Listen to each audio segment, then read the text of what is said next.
Milí priatelia, vítajte. Srdečne vás pozývame do strediska detskej misie Prameň. Stredisko detskej misie sa nachádza v krásnom prostredí Malých Karpát, nedaleko hradu Červený kameň. Počas letných prázdnin sa tu stretnú stovky tínedžerov a detí na letných táboroch, ktoré organizuje detská misia. V priebehu roka sem chodia rôzne kresťanské skupiny a cirkevné zbory na víkendové podujatia. Tiež sú tu semináre a kurzy a stredisko tiež slúži na organizovanie škôl v prírode.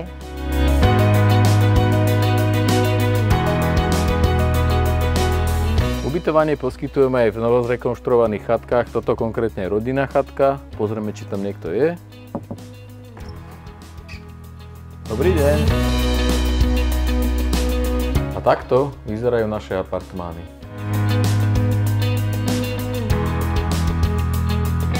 V stredisku máme dve spoločenské miestnosti, jednu väčšiu, jednu menšiu s kapacitou 40 osôb a väčšia má kapacitu 90 osôb. Areál ponúka aj športové vyžitie. Sú tu dve futbalové ihriska, jedno florbalové a basketbalový kôš. Pre tých najmenších tu máme pieskovisko, domček so šmykľavkou a hojdačky. K táboru patria samozrejme aj večerné táboráky, takže máme tu ohnisko s posedením. Nedaleko ohniska stredisko lemuje krásny potok. Okolie strediska poskytuje veľa možností na turistiku a výlety.